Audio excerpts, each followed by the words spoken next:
जय हिंद। आज का जो हमारा टॉपिक है वो है अनुवांशिकी।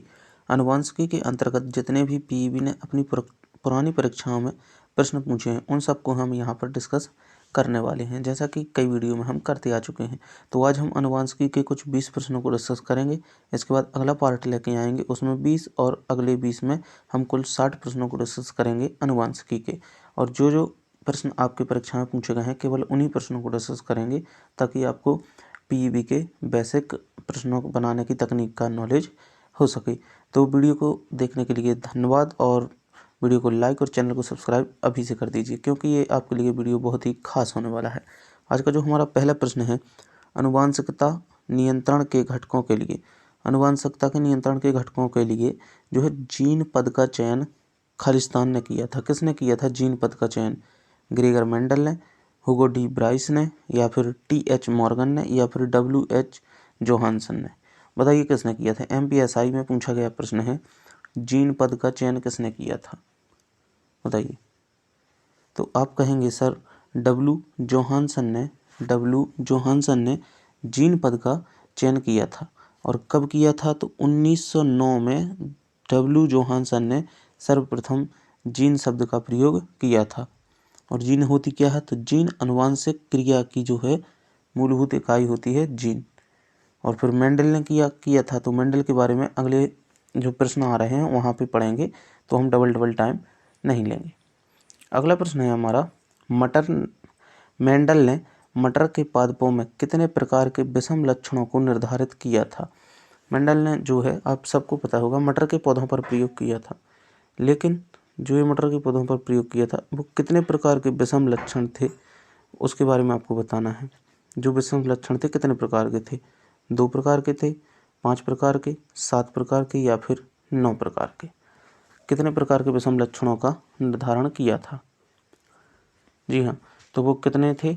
वो थे आपके 7 प्रकार के विषम लक्षणों का निर्धारण किया था। कितने प्रकार के? 7 प्रकार के। कितने प्रकार के? 7 प्रकार के विषम लक्षणों का निर्धारण किया था। और वो 7 प्रकार कौन कौन से हैं उनको यहाँ पर देख लेते हैं। तो यहाँ पर आप देख सकते हैं 7 प्रकार के जो लक्षण हैं, जो किसने बताए थे? मेंडल ने बताए थे मटर के प्रयोगों पर। तो कौन कौन से बताए थे? देखिए यहाँ पर आप देख सकते हैं, यहाँ पर जो उन्होंने दिखाए थे, नंबर 1 पे दिखाया था फली के रंग। उन्होंने बंटवारा किस प्रकार किया था? फली के रंग के आधार पर, फली की आकृति, बीज का रंग, बीज की आकृति, पुष्प का रंग, पुष्प की स्थिति, और पादप की लंबाई। इस प्रकार से इन्होंने 7 प्रकार से इनको वर्गीकृत करके रखा था। याद रख लेना कौन कौन से? फली का रंग, फली की आकृति, बीज का रंग, बीज की आकृति, पुष्प का रंग, पुष्प की स्थिति, और पादप की लंबाई। अब प्रश्न बनाने के लिए यहाँ पर प्रश्न बन सकता है कि मेंडल ने कौन से निम्न प्रकार के लक्षणों को सम्मिलित नहीं किया था। तो ये 7 आपको लिख लेने हैं, चाहे तो आप इसका स्क्रीनशॉट भी ले सकते हैं। ठीक है, चलते हैं अगले प्रश्न की ओर।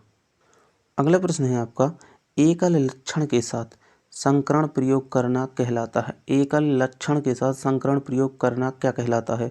द्विसंकरण, एकल संकरण, एक युग्मजी, या फिर विषम युग्मजी, क्या कहलाता है? जल प्रहरी का प्रश्न है, एकल लक्षण के साथ संकरण प्रयोग करना जो है वो क्या कहलाता है? तो एकल लक्षण के साथ संकरण प्रयोग करना कहलाता है एकल संकरण। क्या कहलाता है? एकल संकरण। ठीक है, और एकल संकरण होता क्या है? तो देखिए, एकल संकरण वह संकरण है जिसमें एक बार में केवल एक ही जोड़े के विपरीत गुणों का और उनकी वंशागति का अध्ययन किया जाता है, उसको कहा जाता है एकल संकरण। जिसका केवल एक बार में एक ही विपरीत गुणों का अध्ययन किया जाता है उसे कहते हैं एकल संकरण। ठीक है, अगले प्रश्न की ओर चलेंगे। अगला प्रश्न है, एक युग्मक में होते हैं क्या एक जीन के 2 युग्म विकल्पी, या एक जीन का एक युग्म विकल्पी, या एक जीन के सभी युग्म विकल्पी, या फिर उपरोक्त में से कोई नहीं? एक युग्मक में क्या होता है, बताइए। तो आप कहेंगे एक युग्मक में एक जीन का एक युग्म विकल्पी होता है। एक युग्म विकल्पी एक युग्मक में होता है। तो यहाँ पर ऑप्शन नंबर इसका सही उत्तर हो जाएगा। अगला प्रश्न है आपका, अनुवांशिकी के जनक कौन है? तो बहुत बार ये प्रश्न पूछा चुका है और रेलवे, ग्रुप डी, अन्य कई परीक्षाओं में पूछा जा चुका है। और देखिए जेल प्रहरी 2015 में पूछा गया है और 100% गारंटी देते हैं जो आने वाली परीक्षा है पटवारी चाहे कोई भी हो, उसमें 2 से 3 बार ये प्रश्न जरूर पूछा जाएगा कि आनुवंशिकी के जनक कौन है। तो आप अच्छे से जानते हैं आनुवंशिकी का जनक कौन है। आनुवंशिकी के जनक हैं ग्रेगर जोहन मेंडल। कौन? मेंडल। और अगर यहाँ पर पूछ ले कि इनका जन्म कब हुआ था, तो हुआ था 1822 में। और ये कहाँ के रहने वाले थे, बताइए कहाँ के रहने वाले थे, कमेंट करके बताइए जल्दी से, नहीं तो अगली वीडियो में आपको बताएंगे। चलिए अगला प्रश्न है, मेंडल ने किस पर कार्य किया है। मेंडल ने किस पर कार्य किया है, तो आप झट से बोल देंगे मटर पर, लेकिन यहाँ पर ऑप्शन में मटर है ही नहीं। बताइए किस पर कार्य किया है, पाइजम पर, सोलिनम पर, लेथिरस पर या डोलिकोस पर। बताइए किस प्रकार किया है। पीईबी का प्रश्न है ये, सोचिए किस प्रकार से घुमा सकता है आपको। मेंडल ने किस प्रकार किया है, तो यहाँ पे जो सही आंसर निकलेगा वो निकलेगा पाइसम। पाइसम का जो मटर का जो वैज्ञानिक नाम है वो है पाइसम। क्या है? पाइसम। इसलिए इन्होंने क्या नाम दे रखे थे, वैज्ञानिक नाम इनके दे रखे थे। तो सामान्य प्रकार की फसलों, फूलों और बीजों के आपको वैज्ञानिक नाम और जानवरों के भी आपको याद होने चाहिए। वैज्ञानिक नाम की एक ट्रिक वीडियो लाएंगे तो उसमें आप उसको समझ लेना अच्छे से, ठीक। तो मेंडल ने किस प्रकार किया है, पाइसम पर, पाइसम यानी कि मटर पर। अगला प्रश्न है आपका, अचानक होने वाले वंशागत परिवर्तन कहलाते हैं। जो परिवर्तन जो है वंश में अचानक होते हैं उनको क्या कहा जाता है, पुनर्योजन, उत्परिवर्तन, प्राकृतिक चयन या फिर पृथक्करण। बताइए क्या होगा। तो आप जानते हैं जो अचानक होने वाले वंशानुगत परिवर्तन होते हैं वो कहलाते हैं उत्परिवर्तन। क्या कहलाते हैं, उत्परिवर्तन। अचानक होने वाले वंशागत परिवर्तन जो हैं वो क्या कहलाते हैं, उत्परिवर्तन कहलाते हैं। चलिए अगले प्रश्न की ओर चलेंगे। अगला प्रश्न है, मनुष्य के लिंग का निर्धारण होता है। मनुष्य के जो है लिंग का निर्धारण होता है, यानी कि लड़का है, बॉय है या फिर गर्ल, लड़का है या फिर लड़की है, कैसे निर्धारण होता है आपको ये बताना है। कि लिंग गुणसूत्र जो पिता से स्थानांतरित होते हैं उससे होता है, कि लिंग गुणसूत्र जो माता से स्थानांतरित होते हैं उससे होता है, या आ व बा दोनों से, या उपरोक्त में से कोई नहीं। बताइए किससे होगा लिंग का निर्धारण। तो देखिए जो माता में होते हैं वो होते हैं XX गुणसूत्र और जो पिता में होते हैं वो होते हैं X और Y गुणसूत्र। तो जब X और X मिलते हैं तो जन्म होता है किसका, गर्ल का। और जब AX और AX मिलते हैं तब भी जन्म होता है किसका, गर्ल का। लेकिन अगर मादा का X और इसके Y से संयोजित होता है तो जन्म होता है किसका, बॉय का। तो मतलब कौन सा गुणसूत्र जिम्मेदार कहलाए, ये दोनों तो ना कहलाए, क्योंकि ये दोनों X किसी के साथ भी जुड़ेंगे, अगर Y के साथ जुड़ते हैं तो जिम्मेदार कहलाया। यानी कि जो पुरुष में XY गुणसूत्र होते हैं वो आपके जिम्मेदार होते हैं। तो यहाँ पर जो सही आंसर निकलेगा वो होगा लिंग गुणसूत्र जो पिता से स्थानांतरित होते हैं वह मनुष्य के लिंग निर्धारण के लिए जिम्मेदार होते हैं। तो यहाँ पर ऑप्शन नंबर आ इसका सही उत्तर है। अगला प्रश्न है, निम्नलिखित में से एक बच्चा अपनी माँ की आवाज़ की अभिलाक्षणिक ध्वनि को और किस प्रकार से पहचान सकता है। एक बच्चा है वह अपनी माँ की आवाज़ की जो अभिलाक्षणिक ध्वनि है उसको किस प्रकार से पहचान सकता है। बच्चा पहचान जाता ना, तो किस प्रकार से पहचान लेता है आपको उसके बारे में बताना है। तीव्रता से, या पिच से, या ध्वनि की गुणता से, या फिर उपरोक्त सभी से। एक बच्चा अपनी माँ की आवाज़ को किस प्रकार से पहचान जाता है। जी हाँ, तो इसका जो सही आंसर हो जाएगा, एक बच्चा अपनी माँ की आवाज़ को पहचान सकता है कैसे, ध्वनि की गुणता से। कैसे, ध्वनि की गुणता से। चलिए अगला प्रश्न है आपका, आनुवंशिकी के नियमों के जनक हैं। आनुवंशिकी के नियमों के जनक कौन हैं। डार्विन है, लेमार्क है, मेंडल है या फिर लिनियस है। तो आप कहेंगे ग्रेगर जोहन मेंडल आनुवंशिकी के नियमों के जनक हैं। ठीक है, चलते हैं अगले प्रश्न की ओर। अगला प्रश्न है, मेंडल आनुवंशिकी के नियम किसके कारण बना सका। मेंडल जो है अनुवांशिकी के नियम किसके कारण बना सका? आंकड़ों के गुणात्मक विश्लेषण के कारण, या उसके गणित एवं जीव विज्ञान के कारण, या फिर एक समय में एक ही लक्षण के लेकर उसके कारण, या फिर उपरोक्त में से कोई नहीं। मेंडल अनुवांशिकी के नियम किसके कारण बना सका, बताइए। तो यहाँ पे जो सही आंसर निकलेगा वो निकलेगा एक समय में एक ही लक्षण को लेकर मेंडल अनुवांशिकी के नियमों का कारण बना सका। क्या है, मेंडल ने क्या है अनुवांशिकी का प्रयोग किया, और वो सही इसलिए दे पाए क्योंकि उन्होंने एक लक्षण को लेकर एक व्यवस्थित अध्ययन किया। और मेंडल के समय और उनके पहले समान दिशा में कार्य करने वाले वैज्ञानिक असफलता इसलिए प्राप्त करते रहे क्योंकि उन्होंने एक समय में अधिक परीक्षणों का अध्ययन किया था, लेकिन मेंडल ने केवल एक समय में एक ही परीक्षण का अध्ययन किया, इसलिए उन्हें सफलता प्राप्त हुई। तो मेंडल एक समय में एक ही लक्षण को लेकर आनुवंशिक नियम दिए जिसके कारण वह सही बन सके। तो इसका आंसर है सा। अगला प्रश्न है, निम्नलिखित में से कौन सा स्रोत है जो आनुवंशिक भिन्नता नहीं करता है?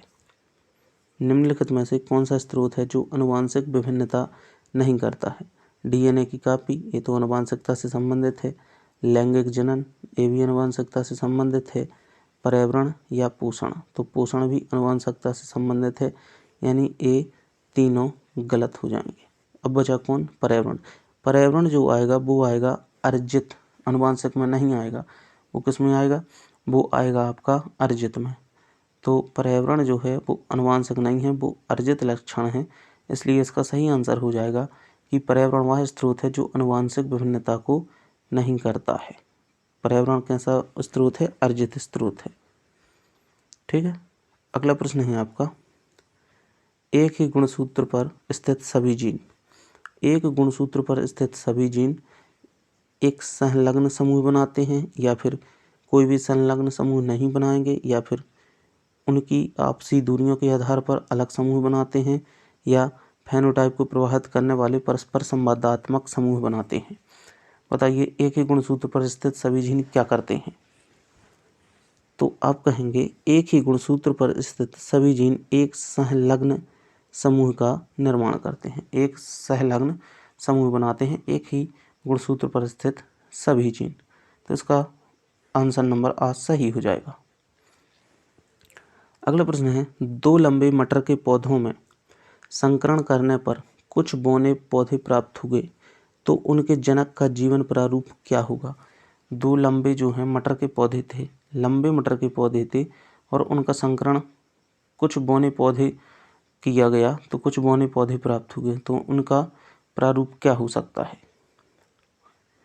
दो लंबे ही पौधे थे, उनका संकरण किया गया तो बौने पौधे प्राप्त हुए, तो उनका जो संकरण होगा वो होगा T into T, capital T यानी टॉल और ए बौने वाले टॉल, इसके बाद टी इंटू टी, ए इसका सही होगा, क्योंकि अगर ए और ए मिलेंगे तो फिर कैपिटल टी यानी लंबे पौधे प्राप्त होंगे, जब ए और ए मिलेंगे तो आपको टी यानी बौने पौधे प्राप्त होंगे। कैपिटल टी का मतलब है लंबे पौधे प्राप्त होंगे, और इसमें आपको बौने पौधे प्राप्त होंगे। तो इसका जो सही संकरण है वो है टी इंटू टी। ठीक है। अगला प्रश्न है आपका, अगर मेंडल के समय संलग्नता के बारे में जानकारी होती है तो इनमें से कौन सा नियम की व्याख्या उसे नहीं करनी पड़ती? जो आप मेंडल ने नियम दिए हैं उनके पहले अगर किसकी जानकारी होती, संलग्नता के बारे में जानकारी होती, तो मेंडल को कौन सा नियम नहीं देना पड़ता? प्रभाविता का नियम, विसंयोजन का नियम, स्वतंत्र अपव्यूहन का नियम, या जीवन की शुद्धता का नियम? कौन सा नियम नहीं देना पड़ता यदि संलग्नता के बारे में पहले से जानकारी होती? बताइए। जी हाँ, तो आप कहेंगे क्या कि उसको नहीं देना पड़ता, कौन सा? स्वतंत्र अपव्यूहन का नियम नहीं देना पड़ता। कौन सा नियम नहीं देना पड़ता? स्वतंत्र अपव्यूहन का नियम। अच्छा, अब स्वतंत्र अपव्यूहन का नियम क्या होता है? तो देखिए, मेंडल ने कहा था कि मेंडल जब किसी प्रजाति के विभिन्न गुणों के एलील को लेकर संकरण कराया जाता है तो दूसरी पीढ़ी के पैतृक गुण स्वतंत्र रूप से प्रदर्शित होते हैं वो कहलाता है स्वतंत्र अपव्यूहन का नियम। ठीक है, वो क्या कहलाता है? स्वतंत्र अपव्यूहन का नियम। तो अगर मेंडल के समय संलग्नता के बारे में जानकारी होती तो उसे स्वतंत्र अपव्यूहन के नियम को नहीं देना पड़ता। चलते हैं अगले प्रश्न की ओर। अगला प्रश्न है, मटर में जब एक लंबे पौधे को छोटे पौधे के साथ क्रॉस कराया गया तो शुद्ध लंबे पौधे व छोटे पौधे किस अनुपात में प्राप्त होंगे? क्या किया गया? एक लंबे पौधे और एक छोटे पौधे को क्रॉस कराया गया। तो अब जो अगला पौधा होगा वो कैसा होगा? लंबा होगा कि छोटा होगा, इसका अनुपात बनाना है। तो इसका जो अनुपात बनेगा वो बनेगा 1:1। यानी अगर एक बार चांस है लंबा होने का तो एक बार चांस होगा कि पौधा बौना होगा। क्यों? क्योंकि एक बार लंबे और बौने को संकरण कराया गया है। तो एक बार लंबा हो सकता है, एक बार बौना हो सकता है। तो इसका जो सही अनुपात होगा वो है 1:1। अगला प्रश्न है, मेंडल के द्वारा मटर उद्यान में प्रभावी लक्षण का अध्ययन है। मेंडल के द्वारा मटर उद्यान में जो है प्रभावी लक्षण का अध्ययन है, क्या है? लाल रंग का फूल, पीले रंग का फूल, गोलाकार बीज या सफ़ेद रंग का फूल? बताइए, मेंडल के मटर उद्यान में कौन सा लक्षण का अध्ययन किया गया था? तो आप कहेंगे कि सफ़ेद रंग का फूल जो है मेंडल के मटर उद्यान में प्रभावी लक्षणों का अध्ययन कराता है। चलिए अगला प्रश्न है, मेंडल का स्वतंत्र अपव्यूहन का नियम उन जीन्स के लिए सत्य नहीं है जो आसपास रहते हैं। जो मेंडल का जो स्वतंत्र अपव्यूहन का नियम है उन जीन्स के लिए सत्य नहीं है जो कि आसपास रहते हैं। समान गुणसूत्र या विषमजाति गुणसूत्र, एक्स गुणसूत्र या फिर आलिंग गुणसूत्र, किसके लिए सत्य नहीं है मेंडल का स्वतंत्र अपव्यूहन का नियम? जी हाँ, तो जो आसपास रहते हैं और कैसे होते हैं? समान गुणसूत्र होते हैं। आसपास रहते हैं और समान गुणसूत्र होते हैं, उसके लिए मेंडल का स्वतंत्र अपव्यूहन का नियम सत्य नहीं है। तो इसका आंसर है समान गुणसूत्र। अगला प्रश्न है, उस कथन का चयन कीजिए जो गलत है। आपको गलत कथन का चयन करना है। पुलिस कांस्टेबल में पूछा गया प्रश्न है, पानी के अंतःस्रावण की दर विभिन्न प्रकार की मृदाओं में विभिन्न होती है। कह रहा है कि पानी को जो ग्रहण करने की जो दर है विभिन्न प्रकार की जो मिट्टियाँ होती हैं उनमें अलग अलग प्रकार की होती है। बिल्कुल सही है। किसी मिट्टी की कम होती है धारण क्षमता, किसी की ज़्यादा होती है। सही है। अंतःस्रावण की दर बलुई मृदा में सबसे ज़्यादा होती है, ये भी बिल्कुल सही बात है। अंतःस्रावण पौधों की जड़ों को खराब करता है, पौधों की जड़ों को खराब नहीं करता है, ये कथन जो है गलत है। और दा है, अंतःस्रावण मृणमय मृदा की न्यूनतम होती है, तो ये भी सही है। यानी आपको पूछा था गलत कथन का चयन कीजिए, तो गलत कथन है आपका ऑप्शन नंबर सा कि अंतःस्रावण पौधों की जड़ों को खराब करता है। जड़ों को खराब नहीं करता बल्कि पौधों को क्या प्राप्त करता है? पानी प्रदान करता है। तो इसका जो सही आंसर निकलेगा वो सा, क्योंकि उनको ढूंढना ही था गलत। तो इसका सही आंसर है ऑप्शन नंबर सा। चलते हैं प्रश्न क्रमांक 20 की ओर। प्रश्न क्रमांक 20 है आपका, लड़की का गुणसूत्र विन्यास क्या होगा? लड़की और लड़का प्राप्त करने के गुणसूत्र विन्यास होते हैं। यहाँ आपको बताना है लड़की का गुणसूत्र विन्यास। तो आपको पता है कि प्रत्येक व्यक्ति में 23 जोड़े गुणसूत्र होते हैं, जिसमें से कि 22 दोनों के समान होते हैं, और महिला में XX गुणसूत्र और पुरुष में XY गुणसूत्र होते हैं 23 में जोड़े। तो 23 जोड़े होते हैं, लेकिन 22 एक समान होते हैं और एक एक जोड़ी जो है अलग होते हैं, जो कि लिंग का निर्धारण करते हैं। तो लड़की का गुणसूत्र विन्यास क्या होगा?